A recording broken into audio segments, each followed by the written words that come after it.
नमस्कार, मैं हूं अश्विनी और आप देख रहे हैं Krishi Jagran powered by Stihl India.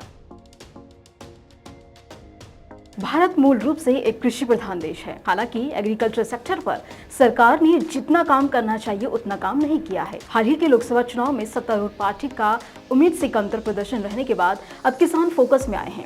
बीते दिनों किसानों के पक्ष में कई घोषणाएं भी हुई। महाराष्ट्र सरकार ने किसानों को 14,000 करोड़ रुपए की बिजली सब्सिडी, धान उत्पादकों के लिए 1,300 करोड़ रुपए का प्रोत्साहन और दूध उत्पादकों के लिए लगभग 200 करोड़ रुपए की सब्सिडी देने की घोषणा की। इसके अलावा तेलंगाना सरकार ने किसानों के लिए ऋण माफी का प्रस्ताव रखा और इसके बाद महाराष्ट्र, झारखंड और पंजाब में भी किसान कृषि ऋण माफी की डिमांड कर रहे हैं। ये सब उपाय अच्छे हैं, लेकिन एग्रीकल्चर इकोनॉमी को बेहतर बनाने के लिए ये टिकाऊ समाधान नहीं है।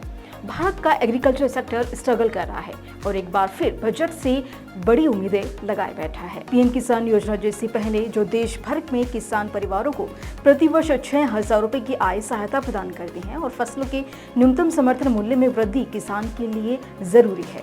हालांकि किसानों की आय दोगुनी करने का लक्ष्य अभी तक हासिल नहीं हुआ है, इसलिए 2024 के बजट से एक ऐसा टिकाऊ ढांचा चाहिए जो किसानों की आय में लगातार वृद्धि करने में मदद करे और जिसे सरकार से बार बार मिलने वाले धन की आवश्यकता न हो।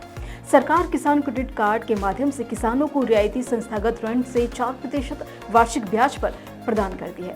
वित्तीय बजट प्रधानमंत्री फसल बीमा योजना के लिए भी धनराशि आवंटित करता है और किसानों को फसल बीमा कवर प्रदान करता है। हालांकि ये नीतियां मददगार हैं, लेकिन कृषि ऋण माफी जैसे उपाय केवल ऋण संस्कृति को खराब कर सकते हैं और कृषि ऋण प्रदान करने वाली वित्तीय संस्थाओं को नुकसान पहुंचा सकते हैं। ध्यान किसानों की साख को बेहतर बनाने पर होना चाहिए ताकि वित्तीय संस्थाएं कृषि समुदाय को ऋण देने से न कतराएं। इसके अतिरिक्त येसटेक के दायरे का विस्तार करने से भी फसल बीमा के लिए वित्तीय बोझ को कम करने में मदद मिल सकती है। वहीं देश की आधी से अधिक कृषि भूमि पर ही सिंचाई की सुविधा उपलब्ध है, जिस कारण अभी भी मानसून पर बहुत अधिक निर्भरता बनी हुई है। बजट में सरकार को फसल की पैदावार में होने वाले नुकसान को रोकने के लिए सबसे पहले बुनियादी ढांचे को सुधारने पर ध्यान देना चाहिए और भंडारण के बुनियादी ढांचे में सुधार किया जाना चाहिए और नई सिंचाई परियोजनाओं को लागू करना चाहिए। कृषि क्षेत्र में ड्रोन प्रौद्योगिकियों के व्यावसायिक उपयोग को प्रोत्साहित करने और बढ़ावा देने के लिए एक व्यवस्थित योजना शुरू की जानी चाहिए।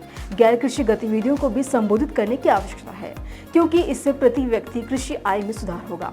भारत दुनिया में दालों का सबसे बड़ा उत्पादक देश है। हालांकि हाल ही के वर्षों में हमारे आयात में वृद्धि भी हुई है, क्योंकि बुवाई क्षेत्र काफी कम हो गया है और भारत खाद्य तेलों, फलों और दालों की आयात पर अत्यधिक निर्भर है, क्योंकि हमारे किसान खाद्यान्न उत्पादन की ओर अधिक झुकाव रखते हैं। फसल विविधीकरण और बहुफसली खेती को प्रोत्साहित करने के लिए आक्रामक उपाय शुरू किए जाने चाहिए। इससे अन्य फसलों के उत्पादन क्षेत्र को बढ़ाने और प्रति हेक्टेयर फसल उपज में सुधार करने में मदद मिलती है। साथ ही आयात को रोकने के लिए स्थानीय रूप से उपलब्ध कृषि उपज के उपयोग को बढ़ावा देने के लिए भी एक पहल की जानी चाहिए। वहीं भारत चावल, कपास और चीन का प्रमुख निर्यातक है। हालांकि कई बार घरेलू आपूर्ति सुनिश्चित करने और खाद्य कीमतों को नियंत्रित करने के लिए कई कदम उठाए जाते हैं, जिससे कि सरकार को कई वस्तुओं के निर्यात पर प्रतिबंध भी लगाने के लिए मजबूर होना पड़ता है। बजट में कृषि उत्पादक मंडियों में पारदर्शिता लाने, रसद को मजबूत करने और मूल्य निर्धारण में अनियमितताओं को खत्म करने के लिए खाद्य मुद्रास्फीति के ज्वलंत मुद्दों को बेहतर ढंग से प्रबंधित करने के लिए कई कदम उठाने चाहिए। सरकारी बजट में खाद्य सब्सिडी का बड़ा हिस्सा होता है। इसके बाद उर्वरक सब्सिडी का स्थान आता है। नैनो और जैविक उर्वरकों की व्यावसायिक अनुकूलन क्षमता को बढ़ावा देने वाली नीतियां एक सकारात्मक कदम होंगी। इससे फसल की पैदावार में सुधार, उर्वरक खपत कम करने, आयात में कटौती और सब्सिडी बजट को कम करने में काफी मदद मिलेगी। तो दर्शकों, आपको ये जानकारी कैसी लगी हमें कमेंट सेक्शन में कमेंट कर जरूर बताएं और ऐसी खबरों के लिए बने रहें कृषि जागरण के साथ। शुक्रिया।